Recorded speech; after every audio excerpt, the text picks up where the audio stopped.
Hello बच्चों, चलो प्रश्न को देखते हैं। हमारा प्रश्न है, निम्नलिखित समीकरणों से थीटा के व्यापक मान ज्ञात कीजिए। यहाँ पर दिया गया है साइन थीटा बराबर में वर्गमूल में 3 बाई में 2। प्रश्न को हल करने से पूर्व हम उसकी मुख्य अवधारणा की चर्चा कर लेते हैं। देखिए, मुख्य अवधारणा ये है कि हम यहाँ पे त्रिकोणमितीय फलनों का उपयोग करते हुए थीटा के मान ज्ञात करेंगे। तो हम देखते हैं कि हमें प्रश्न में दिया गया है साइन थीटा बराबर में वर्गमूल में 3 बाई में 2।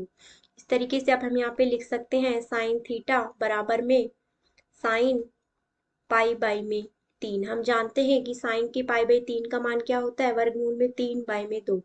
इसी तरीके से अगर हम इसके चारों चतुर्थांश बनाएं तो ये पहला होता है, ये दूसरा होता है, ये इसका तीसरा होता है और ये इसका चौथा चतुर्थांश होता है। पहले में इसके सारे त्रिकोणमितीय फलन कैसे होते हैं, धनात्मक होते हैं, और दूसरे चतुर्थांश में सिर्फ साइन और कॉस धनात्मक होते हैं, और तीसरे चतुर्थांश में टैन थीटा और सेक थीटा धनात्मक होते हैं, और चौथे चतुर्थांश में कॉस थीटा और सेक थीटा धनात्मक होते हैं।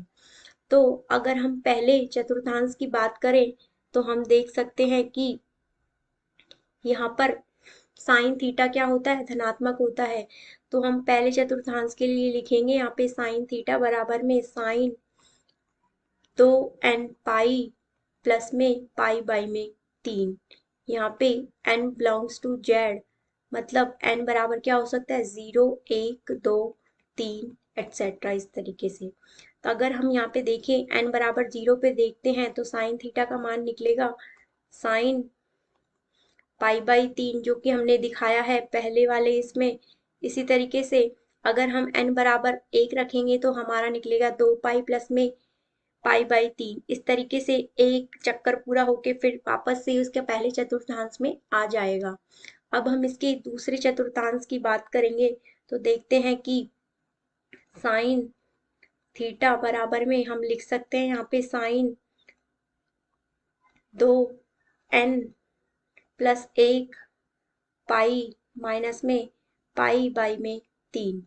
इस तरीके से आप देख सकते हैं कि हमने इसके दूसरे चतुर्थांश के लिए निकालेंगे तो अगर हम n बराबर 0 रखते हैं तो हम देख सकते हैं यहाँ पे पाई माइनस में पाई बाई 3, जो कि इसके दूसरे चतुर्थांश में इसमें आएगा। तो यहाँ पे साइन हमारा क्या होता है, धनात्मक होता है।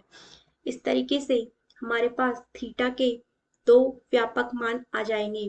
पहला तो हमारा पहले चतुर्थांश के आएगा यहाँ पे थीटा बराबर में 2n पाई प्लस में पाई बाई में 3, और दूसरा आएगा हमारा थीटा बराबर में 2n प्लस 1 पाई माइनस में पाई बाई 3। तो इस तरीके से अब हम लिख सकते हैं यहाँ पे थीटा का व्यापक मान होगा जो वो होगा यहाँ पे, तो देखिए यहाँ लिख सकते हैं हम n पाई प्लस में माइनस 1 की घात n गुणा में पाई बाई में 3। अब हम यहाँ पर देखते हैं कि इसको हम दे देते हैं समीकरण नंबर 1, इसको दे देते हैं हम समीकरण नंबर 2, इसको दे देते हैं हम समीकरण नंबर 3। अब हम इन तीनों का मान n बराबर 0 पे देखते हैं। n बराबर 0 पे समीकरण 1 से देखिए क्या निकल के आएगा, पाई बाई में 3। इसी प्रकार समीकरण 2 से देखिए हमारा यहाँ पे थीटा का क्या मान निकल के आएगा, यहाँ से पाई माइनस में पाई बाई में 3 बराबर में 2 पाई बाई में 3, जो कि दूसरे चतुर्थांश में आता है। इसी प्रकार से हम देख सकते हैं इसको तीसरे रूप में हमने ये लिखा है, तो इससे भी देखा जा सकता है कि n बराबर हमने 0 रखा तो यहाँ पे क्या आ गया हमारा, पाई बाई में 3, जो कि समीकरण 1 से के समान है। अतः हमारे थीटा का व्यापक मान होगा यहाँ पे n पाई प्लस में माइनस 1 की घात n पाई बाई में 3। आशा करते हैं आपको समझ में आया होगा। धन्यवाद।